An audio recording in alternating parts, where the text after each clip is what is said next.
Champions trophy 2025 এর আজকে third ম্যাচে মুখোমুখি হচ্ছে আফগানিস্তান এবং সেই সাথে সাউথ আফ্রিকা। সেই ম্যাচের preshow extra mix presents Cricbuzz powered by Gigabyte. সবাইকে ওয়েলকাম করছি আমি মৌসুমী। আমার সঙ্গে আছেন former captain of Bangladesh national cricket team Mohammad Ashraful এবং সেই সাথে রয়েছেন senior sports journalist and analyst M Kaiser. Hello, welcome করছি। কেমন আছেন? ধন্যবাদ। জি আলহামদুলিল্লাহ ভালো আছি। অনেকদিন পর দেখা হলো এবং আজকের মুডটাও খুব ভালো। যদিও কালকের ম্যাচটা যদি আমরা জিতে যেতাম তাহলে মুডটা আরো ভালো থাকতো। তারপরেও তৌহিদ হৃদয় দারুণ একটা সেঞ্চুরি করেছে। আশরাফুল ভাই, আপনাকে দিয়ে শুরু করতে চাই। গতকালকের ম্যাচে আমাদের দুর্বলতা, আমাদের ব্যর্থতা এবং আমাদের আসলে এই হার নিয়ে কি বলার আছে আপনার?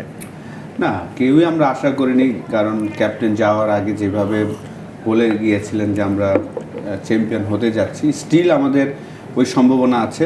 কারণ দুইটা উইন করেও কিন্তু সেমিফাইনাল খেলা সম্ভব। তো 35 রানে 5 উইকেট পড়ে যাওয়ার পরে লাকটা আমাদের ফরে ছিল। 228 করা, কারণ জাকির আলী অনেক ফার্স্ট বলে আউট হতে পারতেন স্লিপে। রোহিত শর্মা হ্যাট্রিক বল ছিল, ইজি ক্যাচ ড্রপ করেছেন, সেইখান থেকে সে 68 করেছেন। আরেকটা সুযোগ পেয়েছিল, স্টাম্পিং হওয়ার সম্ভাবনা ছিল, কে রাহুল মিস করেছেন, তখন তার 28 রান ছিল। তৌহিদ হৃদয় তার কেরিয়ার বেস্ট ইনিংসটা খেললেন, 100 করেছেন। তারও 23 রানের সময় ক্যাচ আউট হওয়ার সম্ভাবনা ছিল। যদিও ক্রিকেটের এটা একটা অংশ, ক্যাচ ড্রপ করা, স্টাম্পিং মিস করা। আমরা যেমন কে রাহুলের ক্যাচ ছেড়ে দিয়েছিলাম, তখন 62 রান প্রয়োজন ছিল। ওই সময় যদি জাকির আলী অনেক ক্যাচটা ধরতো, ডিফারেন্ট বল গেম হতেও পারতো। বিশেষ করে আমি বলবো যে অনেক কিছুর মধ্যে 4-5টা পজিটিভ জিনিস আছে কালকের ম্যাচে বাংলাদেশ ইন্ডিয়ার খেলায়।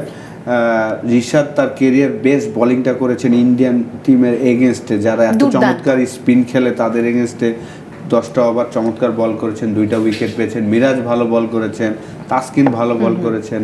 ব্যাটিংয়ে দুইজনের পার্টনারশিপ, 154 রানের মতন একটা পার্টনারশিপ, যেটা বাংলাদেশে এনি উইকেটে হাইয়েস্ট পার্টনারশিপ ইন্ডিয়ার এগেনস্টে।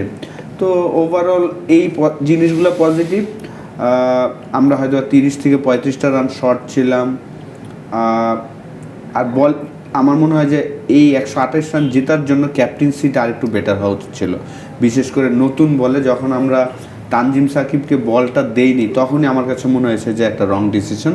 কারণ তানজিম সাকিব এমন একজন বোলার, তাকে আপনি উইকেট টেকার, তাকে আপনি নতুন বল দিবেন, সুইং থাকবে, 1-2টা উইকেট নিয়ে দিলে গেম চেঞ্জ হতে পারতো। তাকে আনা হয়েছে 7 বা 9 নম্বর ওভারের সময়, সে এসেছে, অলরেডি নতুন বলটা চলে গিয়েছে।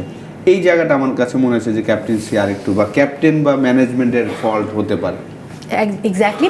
আমি একটু শুভমান গিলের প্রসঙ্গে যেতে চাই। 129 বলে 101 রানের একটা দারুণ ইনিংস খেলেছেন অপরাজিত।